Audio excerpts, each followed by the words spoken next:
All right. Hello, everybody, and welcome back to another episode of Let's Get Weird Together. I'm your host, Marie, and we're going to be talking again about like all the weird things and how being weird is really good for you. I have a very special guest today. We are continuing this series of amazing human beings in Central Ohio that are going to be in the fair on April 11th. Get your ticket now. So today's guest is Maya, and Maya is a pretty magical person. The first session I had with her, I was like, hey, why don't you work on this one trauma that I'm actually aware of? And she's like, hey, just so you know, there's all this other stuff that she was tapping into. So she's very, very, very intuitive and very talented. And she's been practicing massage therapy since 2019. So she also has like more of a scientific background than some of the other people I've been working with, which is amazing. So welcome to the show, Maya. Thanks for having me. This is fantastic. I'm so excited to be here. Absolutely. So before we hit record, you mentioned something that I kind of want to bring up. Because in the fair, I'm dividing people into healers and psychics, and you said that you really don't identify as a healer. Yeah, I So, don't. okay, Yeah, yeah, tell me why. yeah. So, because when I think of like a healer, I think of somebody that has all of these. I don't know. It's just a big title to me that Mhm. doesn't necessarily, I don't like giving myself big titles because I think that it takes away from like the work that I actually do. Um, because I'm not this like, you know, uh, I'm not like better than anybody. You know what I mean? Mhm. Which is something that I feel like sometimes happens when people start calling themselves healers or calling themselves these big like spiritual titles. Okay. Because like I'm just a person doing the thing, you know? Yeah. And then the creativity is like what makes it feel magical to people, right? And so I'm just like a creative person, and that's more what I identify with rather than like big labels. Okay. So you're an artist, you're a creative person rather than a healer, is what you're saying, or is there a different way to phrase it? Yeah, I guess so. Yeah, Okay. So yeah. from your perspective, what would it take for someone to call themselves a healer? I guess funny because I'm okay with like other people calling me that, but I don't call myself that, right? So Okay. I feel like there's a difference between like putting myself on a pedestal versus other people saying, this is how I feel about the work you do. I'm okay with like the separation of those. Okay, I get it. Because Yeah. I'm gonna keep telling people how amazing you are, but I yeah. Thanks. Because I also grew up with the Midwestern mentality of like you're not supposed to toot your own horn. Mm, So I guess yeah, for you, where do you draw that line between not going into ego and still advertising your services? that's been a huge topic recently, actually. Um, and that I've like been struggling with, right? Mhm. Is like the ego, my ego that happens when I feel like I'm doing a really good job with somebody and we're getting them to all of these places, and then my ego that's saying like, "Oh my God, you're fantastic and amazing, and you're the best person ever at this thing that you're doing." Mhm. Um, and it's like the other, it's my job to like keep my ego in check, Mhm. right? So that I don't let it take over the sessions and I don't let it take over the work. Mhm. And ultimately, like what I try to keep coming back to is like I have the medical training to do massage therapy, Mhm. and that's baseline. And I can feel like really confident and strong in my abilities to like notice what's going on in the body and like respond to that in a trained way. Hmm. Um, and I do have a really hard time. Like, what'd you say? Advertising? Yeah, getting the word out. Getting the word out. Yeah, I have a hard time because um, I've sometimes tried to like explain what I do to people, and ultimately you kind of just have to try it to fully understand because I have a learning disability and dyslexia, and words aren't my strong suit. And it's just, it's not my strong suit to try to explain to people like why they should come and Mhm. see me and why what I do is impactful and valuable and important. I just know that it is because of people's experiences. Um, and I try to just come back to like explaining uh, client experiences that of working with clients rather than like the brain thing, you know? I know what you mean. Okay. So Yeah. recently talking with someone who actually guarantees a healing out of what they do. How do you feel about people in our line of work who guarantee specific outcomes? I I don't love it Yeah. personally, right? Because like I can't guarantee anybody anything, Right. right? Like because everybody responds differently to everything in life, Hmm. and everybody responds to my work differently. The only thing that I can guarantee is that change will happen, right? Because that's a universal like agreement that exists, is that like things are going to change, right? Hmm. Um, and so it's not even something that I am necessarily doing to facilitate that change, but it is that like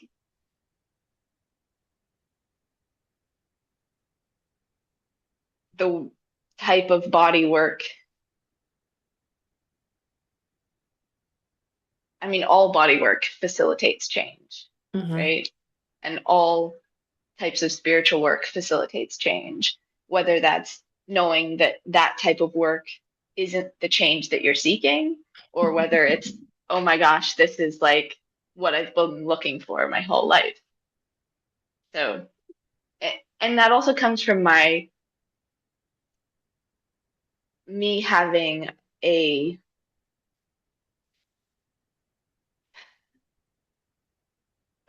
the perspective of like the gray area. Like I'm always looking at like holding two truths at the same time, you know? Okay. So what's an example of two truths, if you can think of one? Um, okay. So, two examples of holding two truths at the same time. Okay. So like in the context of um being like peers or friendly with like other with a massage therapist Hmm. in my field, right? Like I can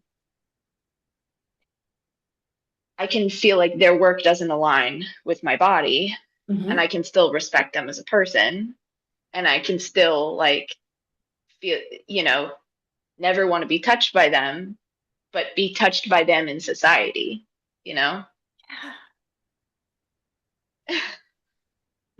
So like, holding that like discernment of like I have this opinion and I have Hmm. this feeling about something, but also I can see the bigger picture of it and know that like just because I feel a certain way about somebody, it doesn't mean that I'm like then have to treat them how like this teenager in my head wants to treat them, you know? So it's Right. like but it's like holding space in myself for all of that because Hmm. all of it is valid, right? Like the distaste for some part in my life Hmm.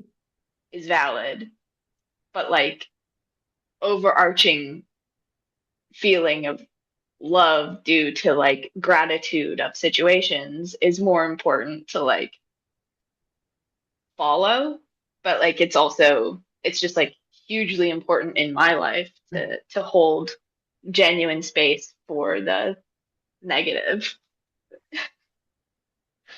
I love that. So, how many truths are there? Is it just the two, or is there an infinite amount of truth out there? Oh, I you know, what's that quote from Hitchhiker's Guide to the Galaxy where they're like um they ask the big robot of like what's the meaning of life, and then millions and trillions of years later they're like, well, you're not gonna like it, but it's 42 or whatever, Yep. right? And it's like, yeah, there's so many truths all the time, and there's so many like,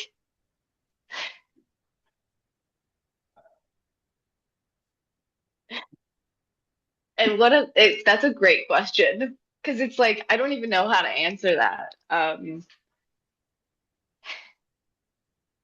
Yeah, I think there's probably like Hmm. infinite amount of truths, and also like finding the truths that help you to navigate life is really valuable. And finding like the truths in your life that help you feel connected to like bigger purpose or any purpose. Small Hmm. purpose is really valuable too. Just so like you don't get freaking depressed and stuff. Hmm. Trying to look at all of the huge pictures and huge truths of like big concepts and get way too up in the air in clouds about like feeling uncertainty, Hmm. right? Because I consistently feel uncertain in areas in my life, Hmm. but at the same time, I'm able to like notice when the universe is telling me certain directions are open and certain doors are open, Hmm.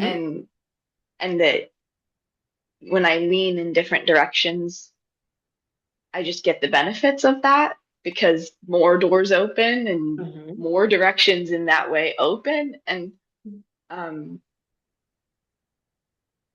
so I stopped thinking as much about like, I don't know, the big truths, Okay.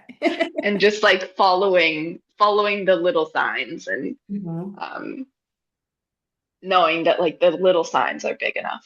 Yeah. Yeah. So, what's the coolest truth that you've uncovered lately?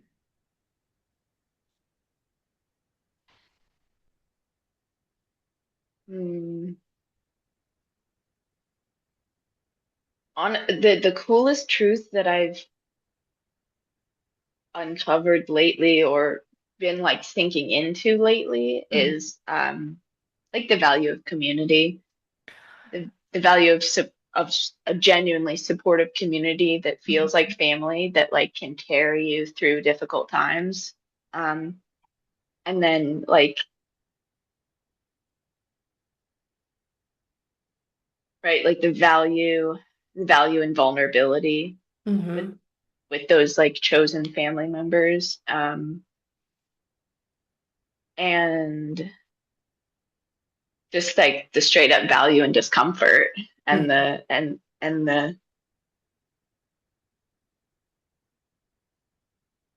amazing things that can happen when you allow space for discomfort. Hmm. Um, because then it just beautiful things happen. Like I've been so uncomfortable in starting my business, and it's like the pain of not starting it was so big that I just had to, regardless of like the unknown outcome.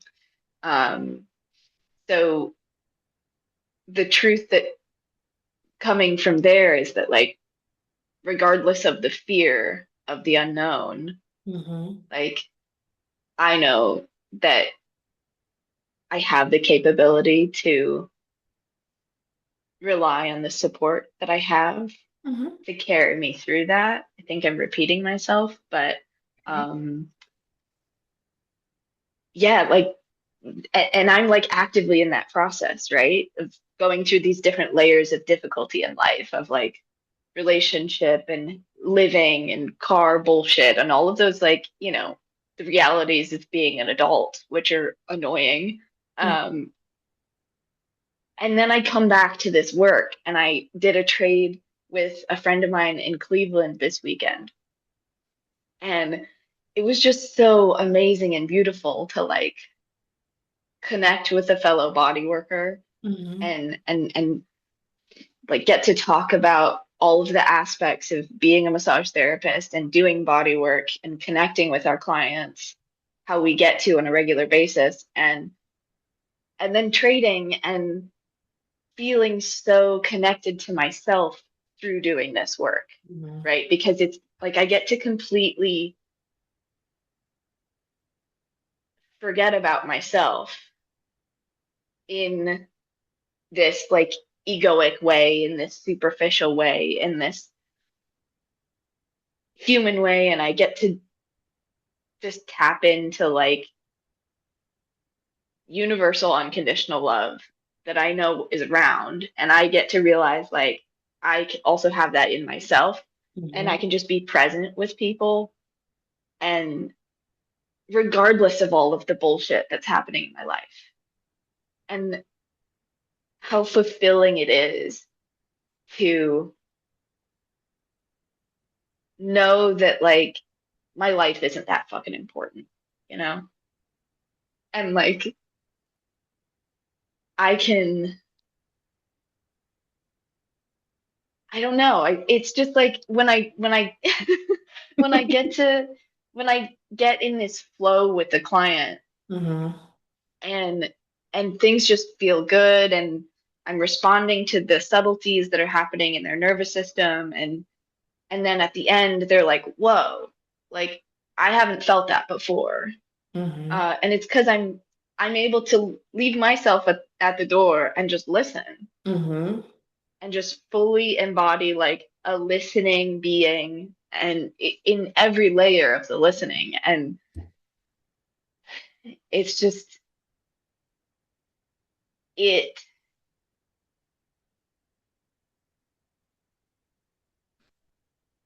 it's just really satisfying to like be in a place where the the difficulty of my life is also like the fuel for the passion. Mm-hmm. um I don't know if that is that was like very round way of trying to answer something that I don't even remember, but We're allowed to go down all the rabbit holes. Although now I'm yeah. curious if you can still have that passion if your life was easier. Mm, yes. I mean, I think because there's been some time. Mm-hmm.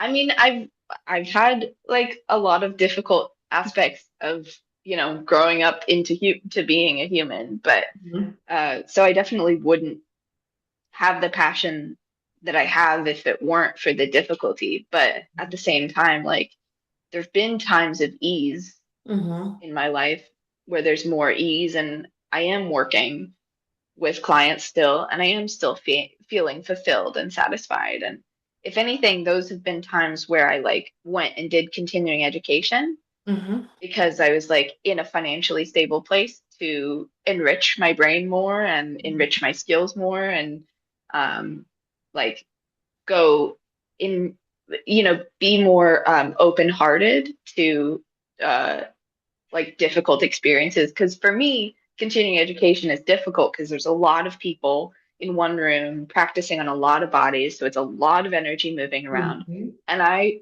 have cried at every single continuing education that I've been to because it's just a lot of it's a lot of newness. Mhm. And I am a super hands-on learner, Mhm. which is why I've gone in the direction of bodywork. But it's hard for my brain to like wrap around new information. So when I'm in those good places, it's like, okay, cool. I can do that one thing that is difficult because I'm okay, right? But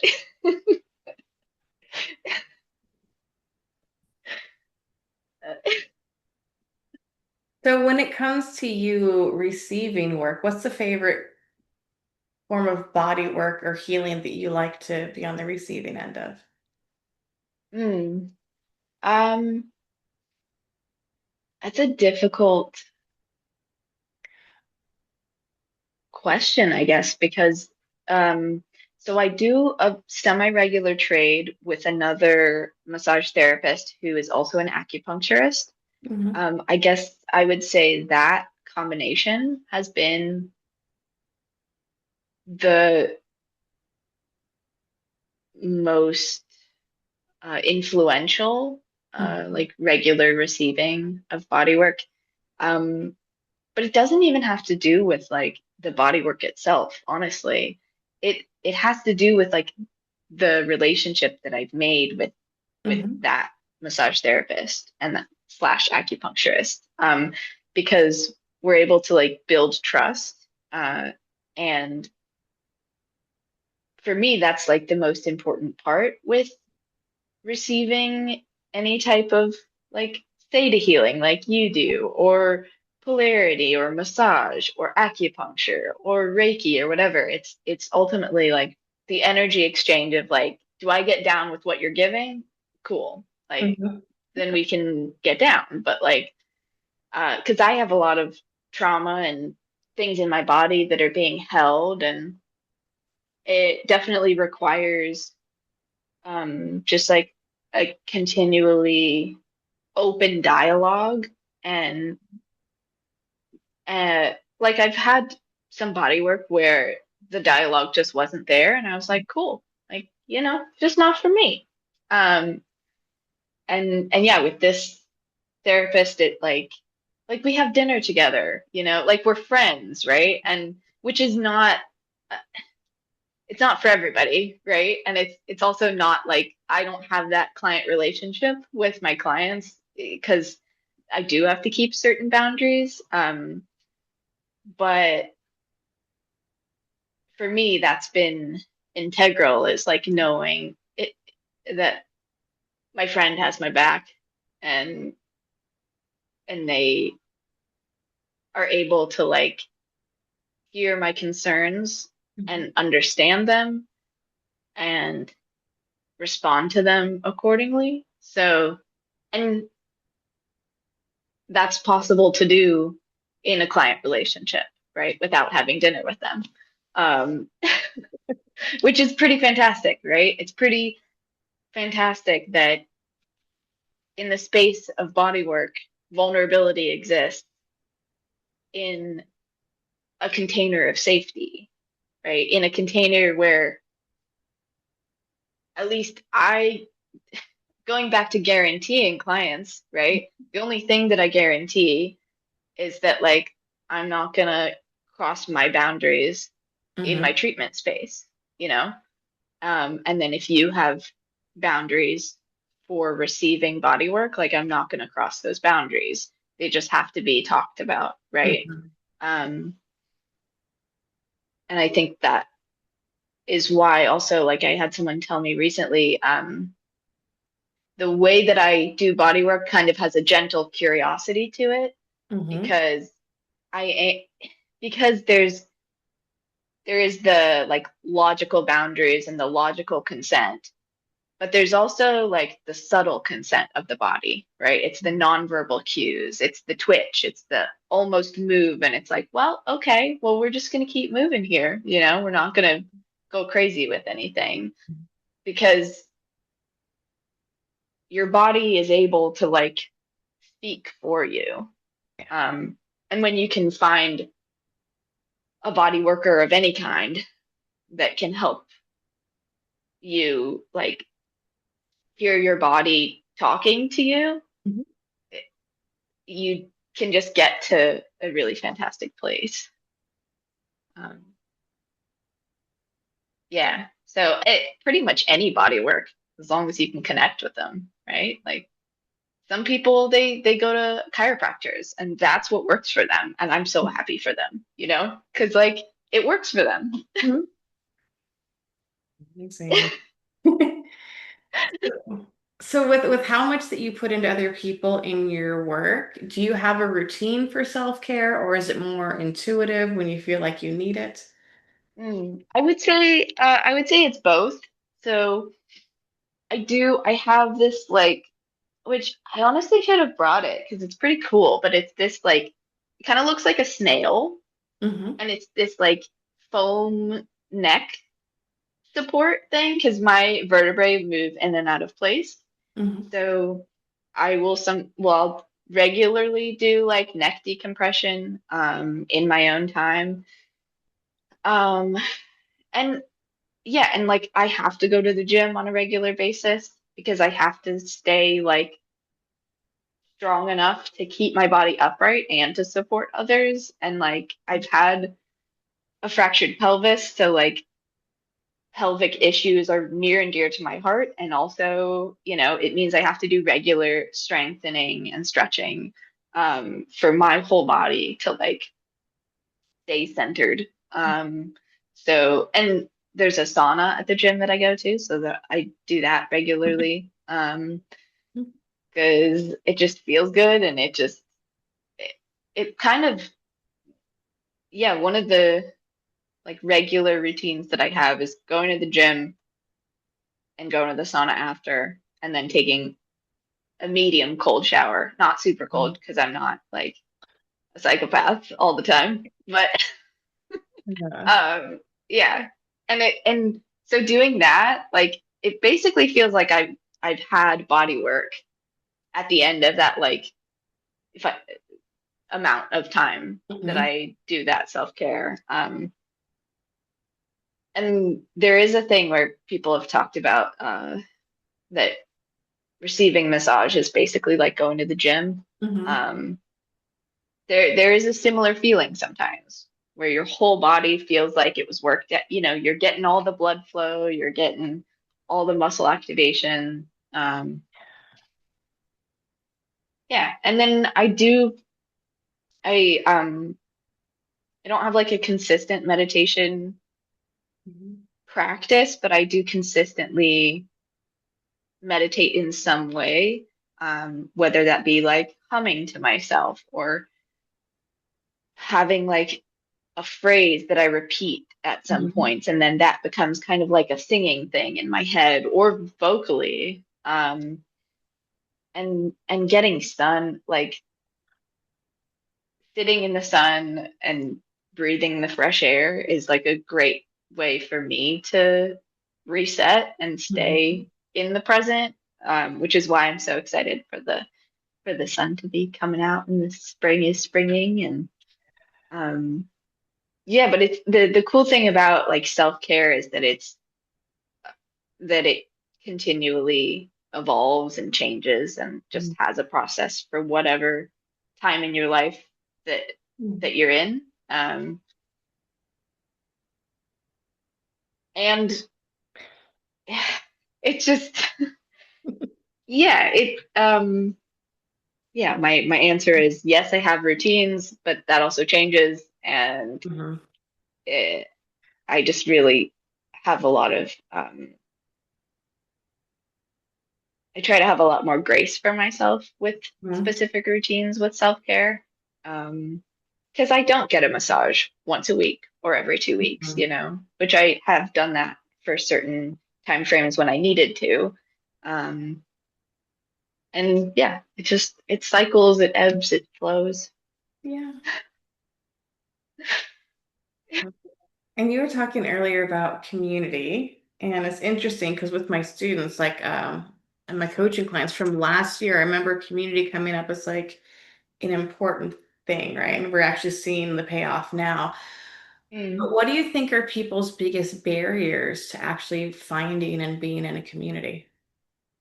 mm. I can only speak for myself Mhm. and say that my biggest barrier for community has been myself. Okay.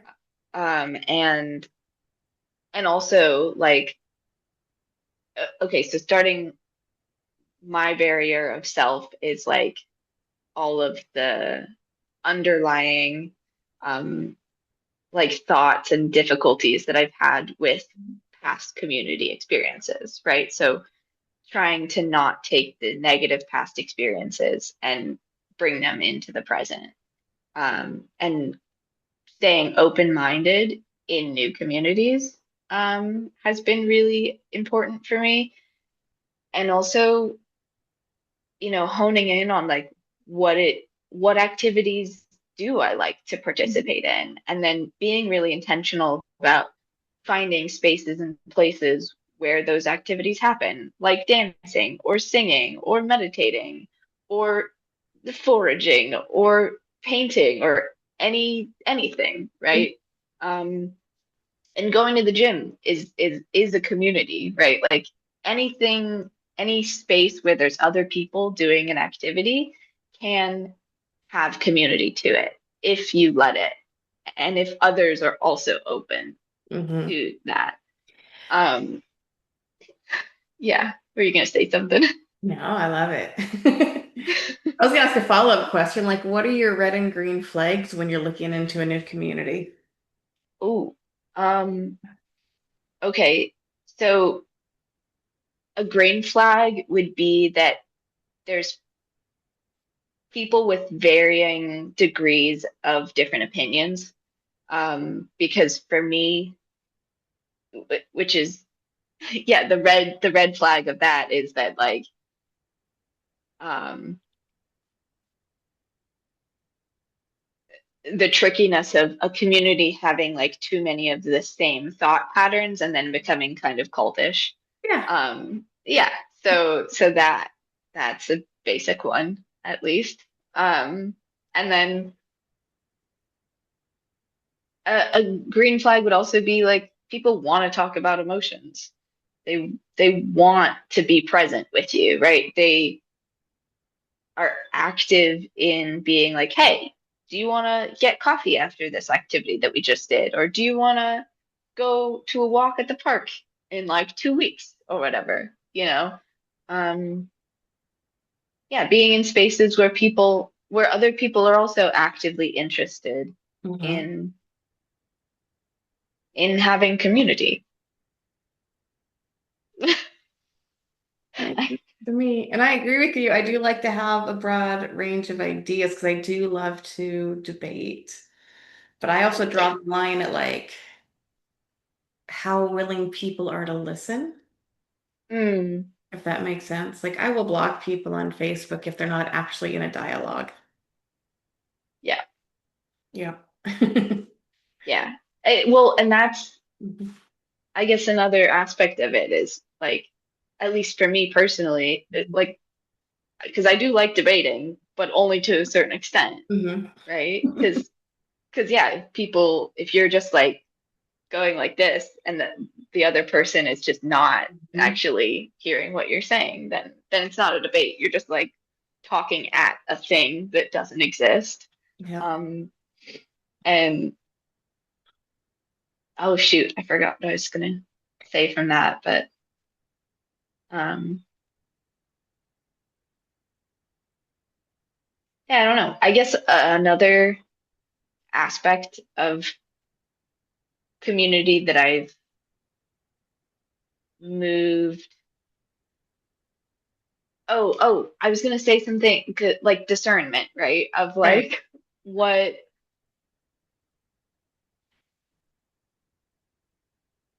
of like being picky about who is in my close circle, Hmm. and I have like multiple circles, which is also something that I really value.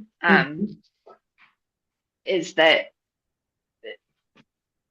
because the different circles that I have are all different types of people that are not just body workers, but maybe they're like lawyers or maybe they're whatever, computer science nerds. So it's just like people from all walks of life, but like the overarching, capacity to listen Hmm. and hold space for others and hold space for themselves and also be curious, Yeah. um, and interested in like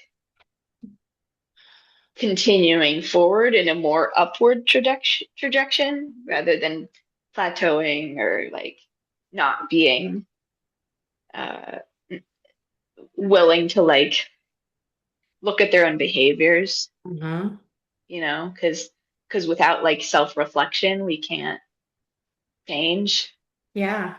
I mean, that's one of my non-negotiables too for like my entire friend circle. And I think also because of the work I do, like we're constantly in self-reflection. Mm, yeah, So yeah, that's where the real growth is because you got to be able to acknowledge the truth of who you are before you can change it. yeah, Yeah, yeah. And it's such a fun feeling it really when you, is. yeah, Yeah. yeah. So just circling back, what's your favorite Douglas Adams book or D series? Douglas Adams. Yes. Hitchhiker's Guide. Oh, okay. I didn't know. I'm not an expert on uh people on authors or names of Got artists it. or that type of information doesn't stick in my head very well. It's just Um, but that um 42 stuck in your head.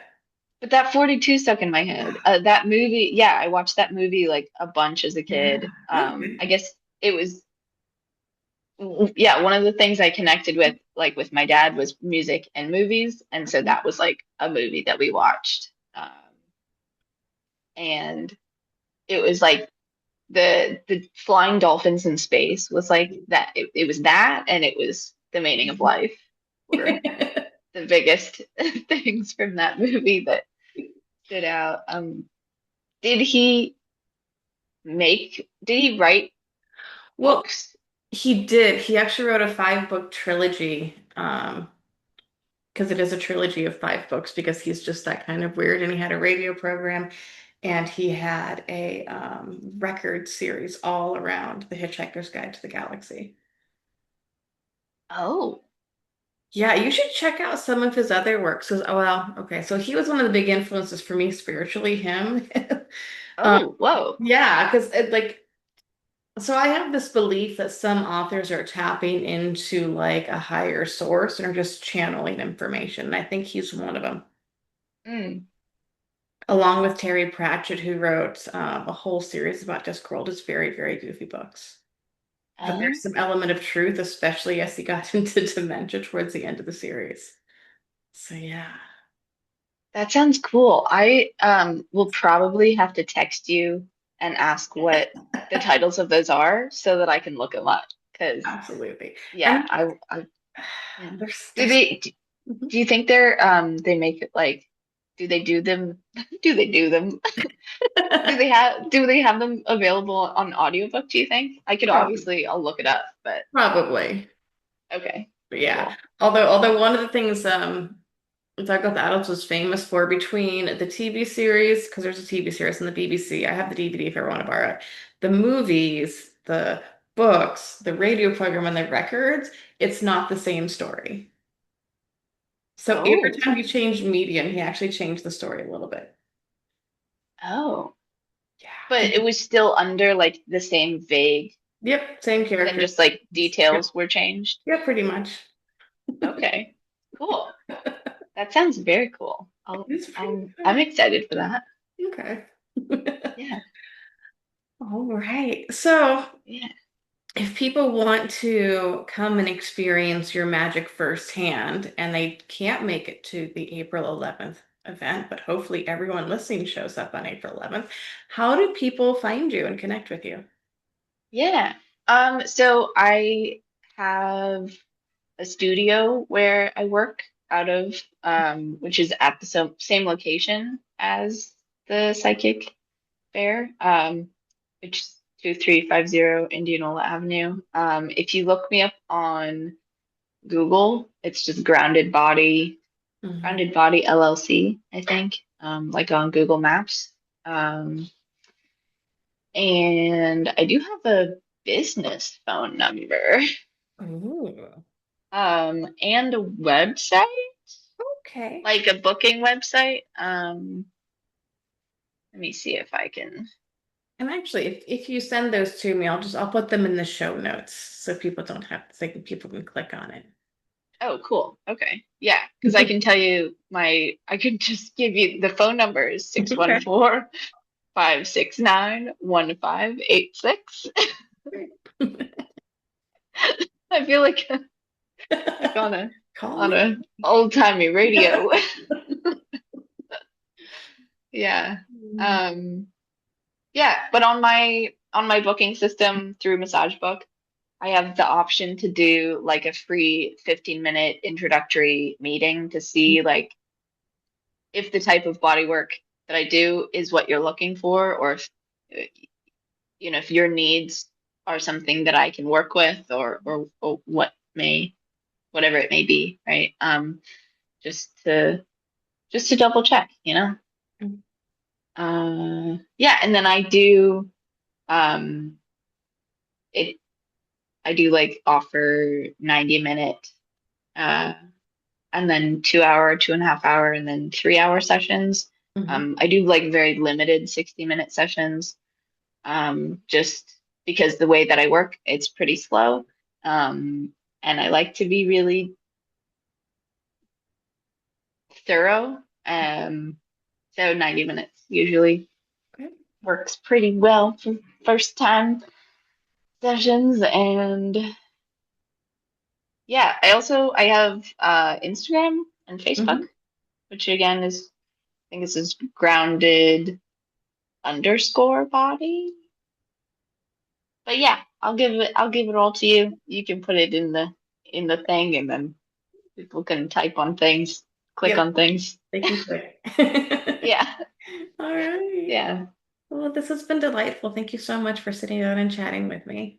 Yeah, thank you so much for having me. This was really cool. And it was great to answer your difficult questions, and thanks for letting me talk at you for a long time.